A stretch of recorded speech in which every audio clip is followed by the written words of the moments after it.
from Israel. Is Yeah. that correct? Uh-huh. So first off, before you I grew died, up there, yeah. you grew up.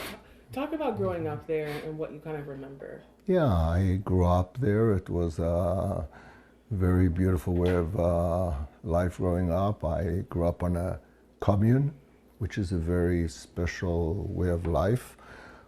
Um, and like every Israeli male, when I finished high school and female, I joined the military and I served in the military.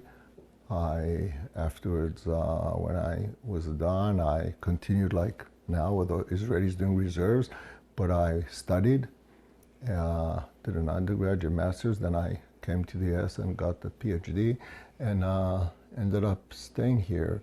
And our families, of course, are in Israel. We raised 3 sons. And growing up in Israel was special, although, you know, I did grow up through the Six-Day War, which was in '67. I did grow up through the Yom Kippur War. I did grow through going to military service. And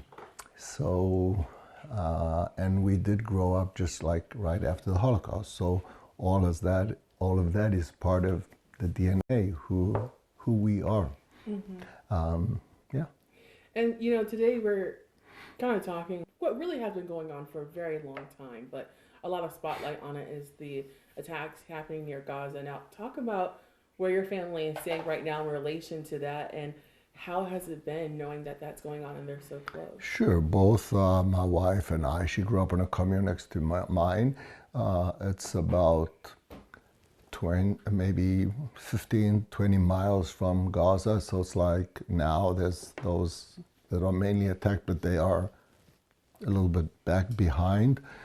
They getting shelled all the time, but no terrorists arrive to their gates, although of course they're taking the appropriate measures.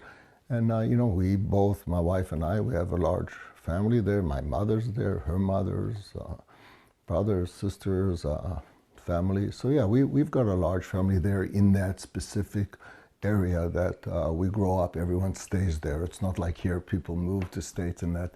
So yeah, they're all there. My wife was in Israel. She just came back on Sunday. She went a month ago, so before this all started, and lived through it. She came back. She's fine.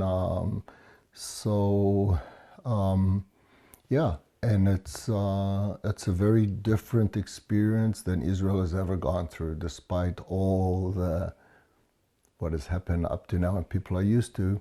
This is totally different. And how, like, what emotions do you feel knowing, you know, while it's not right where you were, where your mother is right now, you don't know where the next strike is. Yeah, Does that concern you? Yeah, and it is because they get sheltered all the time. They're in shelters all the time. They get rockets all the time. What concerns me, besides their safety, my family, my wife, every kid, woman, child, person, older person that lives around, and in Israel in general, and now in the northern border, of course it concerns me. It concerns me as a former major in the IDF. It concerns me as a human being. It concerns. This one is different because it's the first time that the Israeli military was unable to assure the safety of civilians, that 1,300 were slaughtered and 200 and maybe 12 are POWs, and those that were slaughtered so brutally that it's can't even talk about how bad it is. It brings back to many of us feelings of Holocaust, never again. It feels back a very strong sensation of fear. Has Israel lost deterrent, and what needs to be done to restore it? So it's a very different feeling. Of course, there's a concern for family members and so on, and they're being shelled, and those along the border and what they've suffered and so on. But I would say that for every Israeli, it's also a very deep, profound sense of personal security at this point. I also think that it affects Jews across the diaspora dramatically. So this is a very unprecedented incident, occasion, attack, a surprise attack, which caught the IDF totally unprepared, that is going to impact generations to come. That's how serious it is. This is not going to go away for generations, for 50 years, 100 years. And how does that... Okay, I'm back to ready again. Sorry about that. No, you're fine. Okay. So my question was, how do you feel knowing that this is kind of the start of what you're saying, years upon years of things never being the same and it becoming very bad? Israel will have to, at the end of this war, at what we call 6 o'clock after the war, reevaluate a lot. We just finished 50 years from the Yom Kippur War, where there was overconfidence and a sense of it's okay. Israel will have to reassess the neighborhood it lives in, the military, the intelligence sources, the government will all need to reassess the way they went about life, and what does it mean to be responsible for well-being of civilians. This is knowing that you're living next to Hamas /Das/ISIS/Nazis, and it takes a different way of looking at how you're going to protect people. This pain and hurt of the slaughter, taking 4-year-old kidnapped, 85-year-old people came out of the Holocaust, is deep in each person's veins, but in the national psyche of where do we go from here? It cannot go on like this again.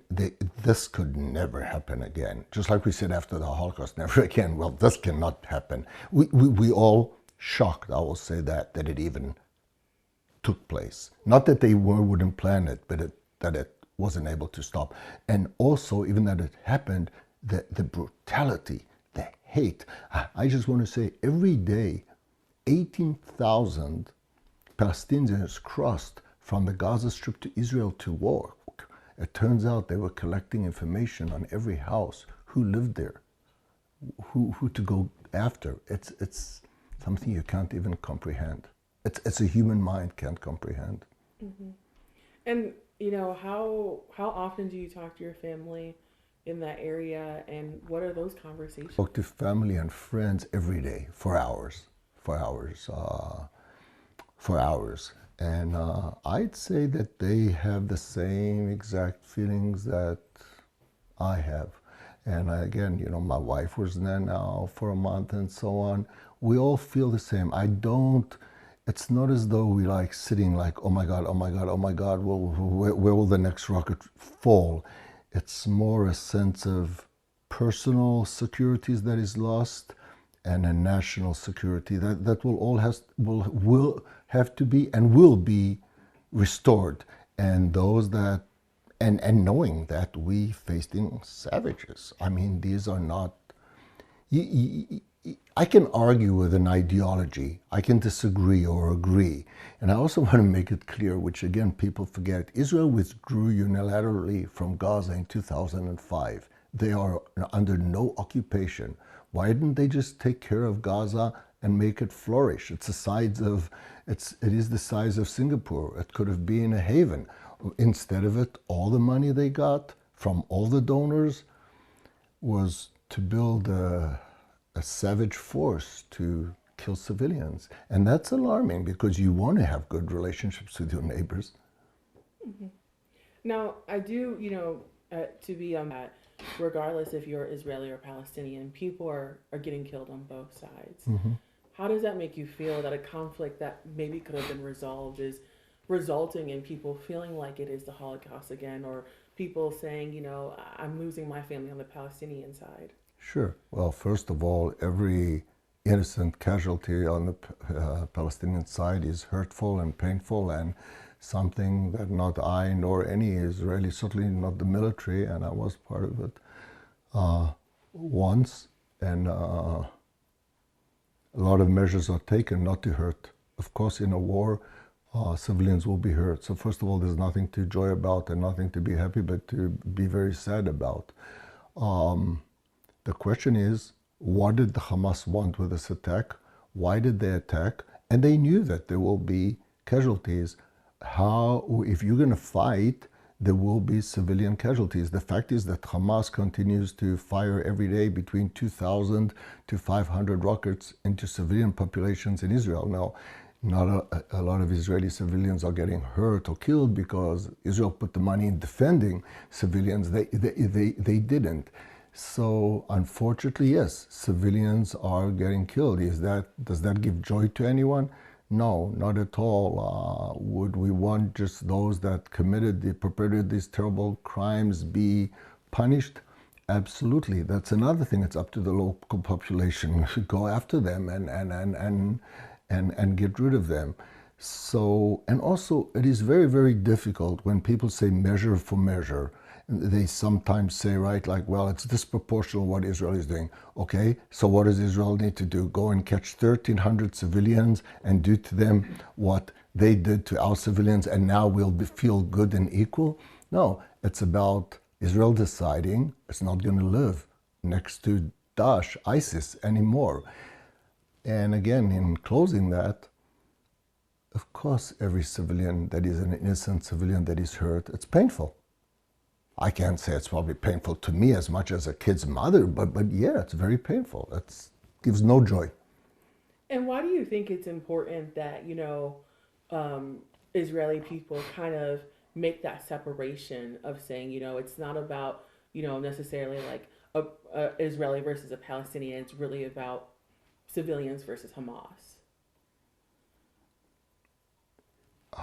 Because it turned out they took over. Israel withdrew unilaterally in 2005. They got into power in 2007, and ever since then they've been throwing rockets on Israel when no one said a word. Israel tried many times to stop it. People in America just need to ask themselves, what would happen if every day rockets would fall from the southern border onto San Diego or Los Angeles? Every day. Just not many, 50, 20, 10. What would the U.S. do? Just sit and let it happen? What if U.S. would have been attacked from the southern border and 1,300 civilians would have been slaughtered in Los Angeles? Then what? The U.S. military would just say, well, okay, I don't know. It seems, at least I would say to Israeli and probably most Jews, that when it comes to Israel's right to defend itself, there is a double standard. Now, of course, I try to be analytical as much as I can and not emotional, although these are very emotional times. But it seems that there's a different standard when it comes to the whole state of Israel is 70 miles on 200 miles. Just that people get a proportion. It's smaller than New Jersey. How easy would it be to defend a New Jersey, 70 miles on 200 when you're surrounded by so much hatred? I recommend everyone not to fear and go and visit once. And they will realize the challenge. And I can say categorically that I was raised not to hate. And I can say categorically that I was trained and operated always never to hurt civilians. Will civilians be hurt? Unfortunately, yes. Where were the Hamas when they thought about it and they came and slaughtered 1,300 Israelis? Did they think that Israel would just sit idle and say, okay, you slaughtered kids, you cut them, you burnt them, you raped, I don't want to go in descriptions. All I can tell everyone, get ready, because Israel is going to start releasing photos For those who remember Daesh burning the Jordanian pilot, that's going to be nothing compared to what Israel is going to release of what they've done. And I think Israel is very measured. I'm not a spokesperson for the government. I'm not paid by the government. I'm someone who cares. And certainly I care about our families and so on. And yeah. Mm-hmm.